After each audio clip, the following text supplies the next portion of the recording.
In this video we take my new O'Neill Sierra v.23 helmet for its first ride, and I'll give you my first impressions. Hi, I'm Francois from adventurebikegroup.com. I just bought a new adventure style helmet. It's the O'Neill Sierra v.23 and I'm going to give you my first impressions. I haven't even had this thing on my head yet. I haven't even had it out of the bag yet. So let's take it out and take it for a spin, and I'll let you know what my first impressions are. Obviously we'll test it a bit better as we use it over the next couple of months, but if you have any questions, please let me know. This is what it looks like first glance. I actually just bought this online. I measured my head because my old Arai road helmet was just completely finished. So you can see there's a visor. You can use it with goggles. It's got a little sunscreen that pops out under here. Anyways, we'll test all of this. I'm going to pop it on my head. We'll take it for a ride and I'll let you know what I think. I'll also stop halfway and we'll have a closer look. Here we go.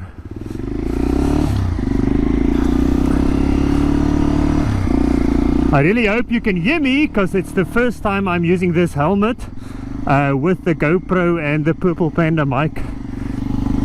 The last time I used this setup it actually worked, but it was a different helmet, so hopefully it's not too close to my mouth. I'm just going to try to talk normally. But anyways, wow, it's nice to have a new visor. It feels like there's nothing in front of my face. I used that old Arai for about 10-15 years, 10-12 years, so it was really time for a new one. And apparently helmets expire after 5 years. Still don't know whether that's entirely true, especially if you store them properly. It's so much more comfortable than the Arai, because the Arai was a large, and that was like on my head, if I measure it around my just above my ears where you're supposed to measure it, it measures I think about 60 centimeters if I remember correctly. It's like 2 feet, and that's on the edge of a large. It's like a very large or a very small extra large. So this is an extra large because that Arai was just a bit tight. I could feel it's just, there was no space. And the nice thing about the adventure helmets is that you have space here under your chin. So there's space for the mic, there's space for my nose. If I wiggled my nose in the Arai, I could actually touch the front, and that was super annoying, and you just felt claustrophobic. The thing with the Arai is I actually won it in a competition, a photo competition, and I don't know why I chose a road helmet. Back then I was testing road bikes for a magazine, so that was just very stupid. I'm gonna see how fast we can take this AG200 just to test the wind noise and the wind on this helmet. See if this peak catches the wind. I'm sure it will catch the wind, but see how bad it is. The thing with this, oh, the engine is making a noise. I'm doing 80 kilometers per hour. That's like 50 miles an hour, and I think that's almost all we've got. Now sitting upright in this position with no wind deflection, there's no screen, I can sit upright without any wind. It doesn't feel like it's pulling on my head. Obviously if I looked at the sides, it pulls, but not sitting upright. Now obviously, oh, I'm doing 90 kilometers per hour. That's like 55 miles an hour. But obviously if you ride a big adventure bike at 120 kilometers per hour, 75 miles an hour highway speeds, then you are going to want to have some type of screen. But I must admit, yeah, at 90 it doesn't feel like an issue at all. I'm very impressed that this AG is actually doing 90. It used to only do 80, but I swapped out the carb for a XT5 250 or XT225 carb, a slide carb, and I expected it to be worse at full throttle. It's actually still accelerating at 90. Well, not really. Anyways, I think that's enough tar road for now. I'm gonna go into the dirt. Ah, there's a... you can go through here.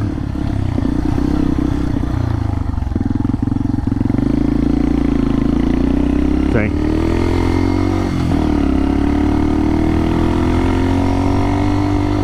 Now this is where these helmets are really awesome. If you're playing in the dirt, it's nice to have the extra space here in front of your face, and to be able to use goggles if you want. Say when I finish that KTM 250 XC, you can check the build here, then I'll get myself some goggles. But so far it's super comfortable. I can feel it against my cheeks. Not uncomfortable, but I do feel it, and it's obviously because it's new. I mean, the padding inside will depress or collapse over time or become soft. Like I said, this is the first time I actually had this thing out of the box, so it hasn't been on my head at all. Oh, and the ventilation, I actually don't even know where the vent holes are. I don't want to... let's see. Oh, this can actually open and close. I think it's open now, but I can feel wind coming through. I'm sweating like a pig. It's probably 35 degrees Celsius out. That's, I think, between 90 95 Fahrenheit. So it is a scorcher out. There's this sunscreen here. Ah, there we go. It actually works well. I've seen in other videos people say it's quite difficult to open and close the sun visor with one hand because it's quite stiff, but this one just slides. It might still have a plastic film on it because I can't focus properly through it. It feels like a bit blurred. I didn't check before, so when we stop we can check, but with one hand you just push it up and it slides down. And I'm actually not looking into the sun. I'll try it again looking into the sun. But the nice thing with these adventure helmets is you also have the peak, so you can just angle your head down and then block out the sun. The nice thing about this helmet is this buckle here. It has, you just push it in. It's like my trials bike helmet is the same. Now I know it's not the safest, but it is very convenient if you have to take off your helmet every now and again, especially in this heat.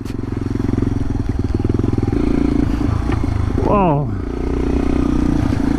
this little ag bike is really awesome to ride. You can really give it everything you've got, but it's still not very fast. And I think that KTM of mine is going to be awesome when it's done, but the problem is I really think it's going to be too fast for me.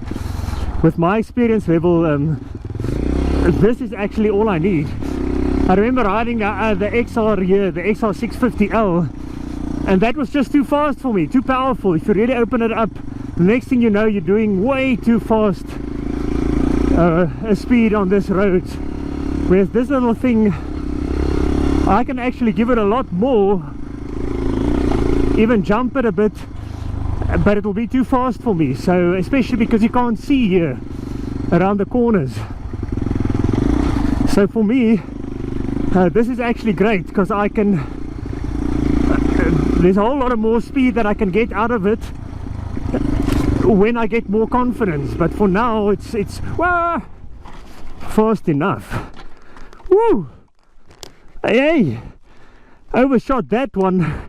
When I came over the bump, I thought that it's going to be straight, and the ground just disappeared under me. It just disappeared under me and then turned left immediately. Because I don't know these tracks, a fast bike will really be super dangerous, whereas this thing, even though it doesn't have brakes, well, it has brakes, but drum brakes, which doesn't really qualify as brakes anymore. No, this is fun.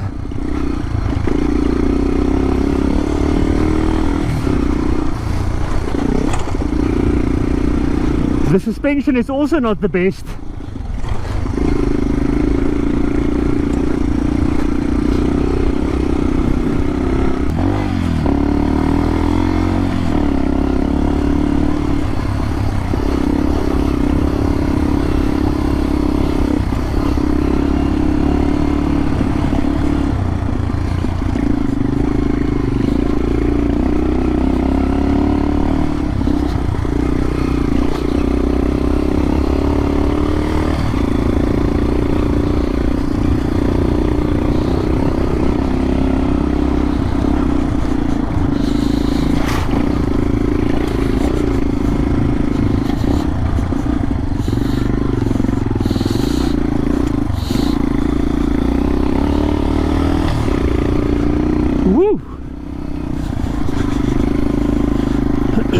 I'm definitely not a dirt bike rider.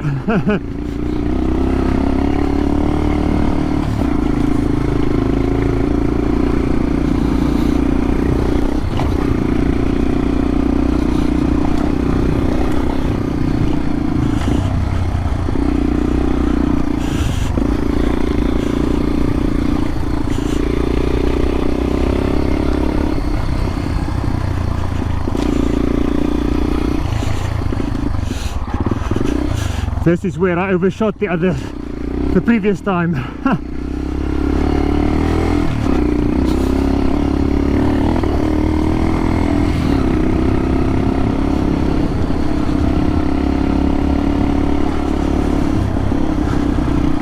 The biggest problem is not the speed, it's the fact that you can't see.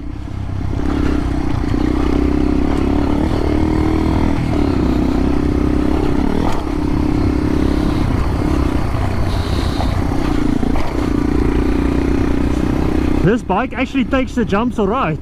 I mean, it's not massive jumps.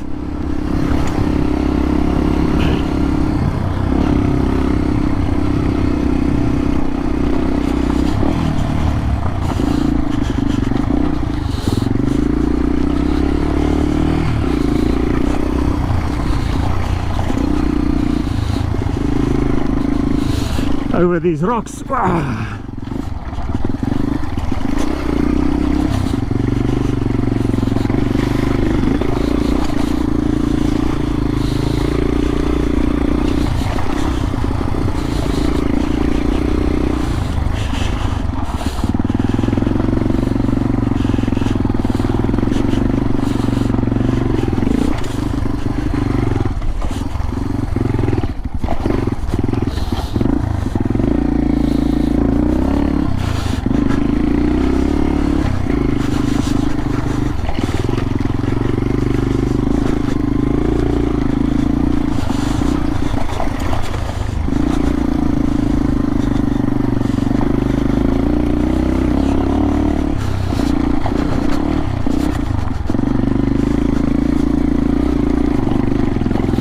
Sorry for my lack of commentary, or should I say maybe it's a pleasure, because I know I've been told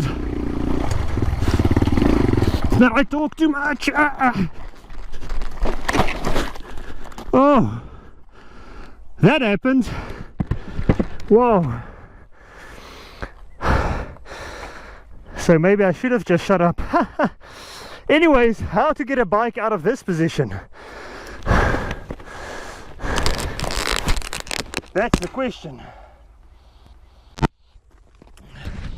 Now I've learned in a situation like this, switch off the bike, get off your helmet, take your time, don't rush it, you're gonna hurt yourself. Let's get the bike on the road again and then go home.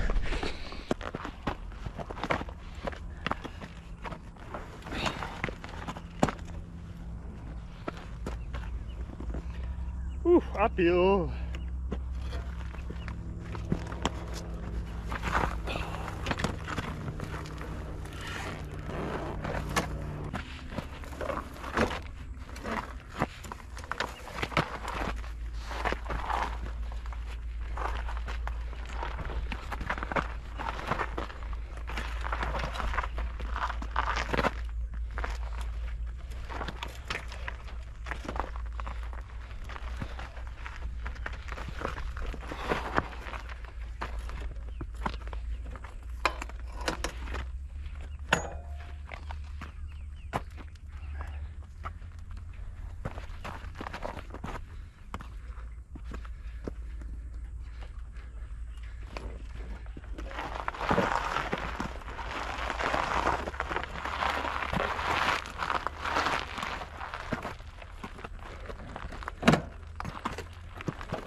Okay, so I got it upright, got it pointing downhill, so from here it should be pretty straightforward. Thank you for joining. I love the helmet. O'Neill Sierra v.23, awesome. It's hot. See you next week. Please comment below. Bye bye.